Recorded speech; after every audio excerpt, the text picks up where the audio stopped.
You've done everything you thought was right. You've worked hard, provided for your home, and tried to raise your children well.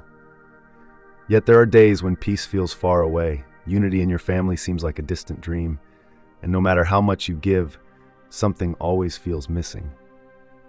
Maybe you've watched others build homes full of joy, while you quietly ask God why yours still feels like a battlefield. Psalm 128 speaks directly to the heart of this struggle. It says, "Blessed are all who fear the Lord, who walk in obedience to him. You will eat the fruit of your labor. Blessings and prosperity will be yours. Your wife will be like a fruitful vine within your house. Your children will be like olive shoots around your table. Yes, this will bless the man who fears the Lord." Psalm 128, 1-4. This is not a poetic fantasy. It is a divine promise, a blueprint for building a family that flourishes under God's favor. Psalm 128 doesn't begin with parenting tips or financial advice. It begins with the fear of the Lord and walking in his ways. That's where blessing begins, in reverence, in obedience, in putting God at the very center of the home. We see this truth echoed in the lives of those who walked faithfully before us. Consider Noah. He built an ark not just to save himself, but his household.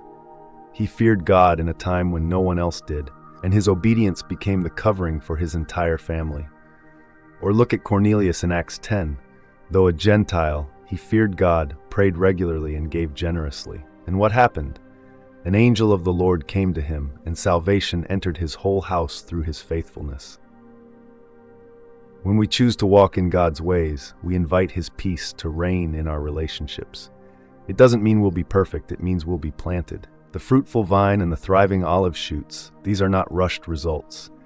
They are pictures of steady growth, rooted in a home where God is honored daily. The vine clings and grows close to the heart of the house. The olive shoot takes years to mature, but becomes strong and enduring.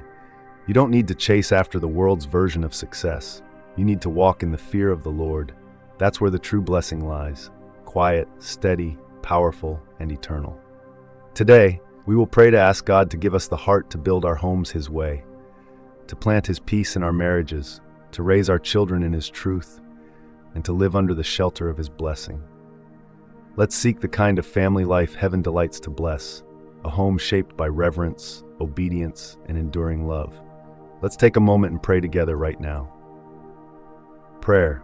Heavenly Father, you are the true builder of homes, and we come to you now with open hearts. We confess that many times we've tried to do things our own way.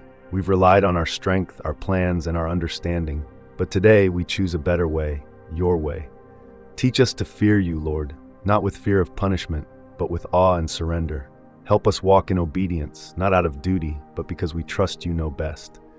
Bless the work of our hands. Let it be fruitful, not frustrating. Let our homes be filled with peace, joy, laughter, and love rooted in your word. Lord, bless every husband watching this. May he lead with humility and strength. Bless every wife listening. May she flourish like a fruitful vine filled with beauty and grace. Bless the children, Lord. May they grow like olive shoots, strong, steady, and full of promise. For those praying for a spouse, for children, or healing in broken families, be near, restore, redeem, rebuild. We invite you, Jesus, to be the center of our homes, and we declare, unless the Lord builds the house, we labor in vain. So we surrender our blueprints, and we trust you as the master builder. In Jesus' name, amen. What kind of family do you want to build?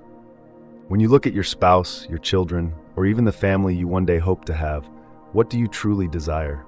Security, joy, legacy, love, peace? A home where laughter is more common than tears, where meals are shared with gratitude and hearts are healed daily by grace? Psalm 128 quietly answers the deepest cries of our hearts, not with loud declarations, cultural trends, or temporary fixes, but with the ancient, sacred wisdom of God himself. This psalm paints the picture of a truly blessed family, not by the world's standards, but by God's. And here's the surprising truth. It doesn't start with parenting strategies, financial success, or romantic perfection. It begins with one thing: the fear of the Lord. Blessed are all who fear the Lord, who walk in obedience to him. Psalm 128:1. This is the foundation of a home God delights to bless. So let's pause right here and ask a question many of us forget to ask. What does it mean to fear the Lord, especially in the context of family? The fear of the Lord is not terror, it's reverence. It's not shrinking away from God. It's drawing near in awe, surrendering your plans to His purposes. It's living with a deep awareness that God is real, holy, and with you. When a husband fears the Lord, he leads his home with integrity, humility, and servant-hearted love. When a wife fears the Lord, her beauty is not just external. It radiates from a heart anchored in God's wisdom. When children grow up seeing this kind of reverence, they learn to trust the God their parents walk with daily. Psalm 128 says, this kind of person, one who fears the Lord and walks in obedience, will be blessed, not in vague or abstract ways, but in tangible, real-life blessings. You will eat the fruit of your labor, blessings and prosperity will be yours. Psalm 128:2. Imagine coming home after a long day and knowing the work you've done is not in vain. God has honored your effort, multiplied your sacrifice, and met your needs. There is a divine satisfaction in seeing the fruit of faithful labor. It may not always be material wealth, but it will always be enough, and more than enough, it will be blessed. Then the psalm takes us into the very heart of the home. Your wife will be like a fruitful vine within your house. Your children will be like olive shoots around your table. Psalm 128:3. Here we see a home vibrant with life. The wife is described as a fruitful vine, beautiful, life-giving, flourishing. A vine clings to the structure around it, wrapping it in grace. She is not only physically present, but emotionally and spiritually connected to her home. Her fruitfulness could refer to children, but also to joy, wisdom, and nurturing love. The children are described as olive shoots, young, full of promise, destined to grow strong and steady if well tended. Olives take years to mature, but once they do, they provide fruit for generations. This is a picture of legacy, long-term blessing, not just momentary happiness. And where are these children pictured? Around the table. Do you see the intimacy? This isn't a family scattered, lost in their devices, running in hundreds of directions. This is a family that gathers, that eats together, that shares life. Friend, don't feel condemned if your family doesn't look like that right now. Feel invited. This psalm is not just a snapshot of the ideal, it's an invitation to transformation. You don't have to have had a godly family to build one. You don't have to be perfect to start building today. You need one thing, a heart that fears the Lord and walks in His ways. Let me pause here and ask, do you long for this kind of family?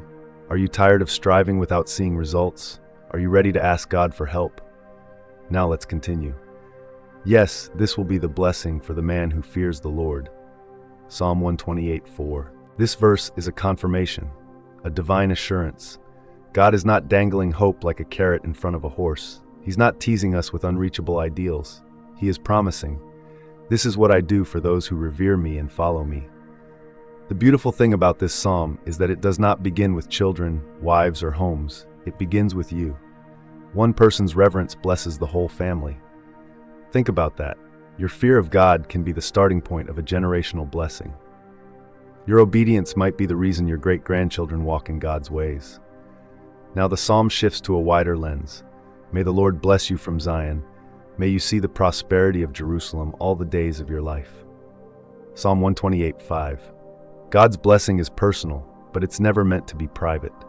When God blesses a home, that home becomes a light, a city on a hill, a place of wisdom, refuge, and inspiration to others. Your family, built on God's truth, can influence your community. Your children, grounded in love and truth, can shape culture, change workplaces, lead churches, and heal broken places. God blesses the individual, and then He blesses the nation through them. When Jerusalem is mentioned here, it's not just geography, it's the people of God, the collective family. So this is a reminder that your faith is not only personal, it's generational and communal. And finally, Psalm 128 ends with this precious line, "May you live to see your children's children, peace be on Israel." Psalm 128, verse 6. The ultimate picture of God's blessing is not fast, it's faithful, it's long-term. It's seeing your children walk with God and then seeing their children do the same. It's sitting at a table, older and grayer but filled with deep peace, knowing your life has not been wasted. That's the reward of fearing God and walking in His ways. It's not flashy, it's not viral. The world does not always applaud it, but it is blessed. Friend, I want you to know this today. You can build a family that God will bless. You don't need the perfect background. You don't need to fix everything in a day. You need to start walking humbly, reverently, consistently in God's ways. Ask for wisdom, practice grace, forgive often, speak life, and pray daily. Prioritize presence over perfection. Start gathering at the table. Start opening the Word together. Start blessing your home with your words and actions. It's not too late, and it's not too early. Whether you're newly married, raising toddlers, guiding teens, praying for a prodigal, or starting over after brokenness, Psalm 128 is your blueprint. A quiet wisdom, a sacred invitation. And remember, God is not asking you to do this alone. He's walking with you. He's building with you. He is faithful in finishing what He starts. Let this be your declaration. As for me and my house, we will serve the Lord. Joshua 24:15. Let's build not just a house, but a legacy. Not just a home, but a haven. Not just a family, but a family God will bless.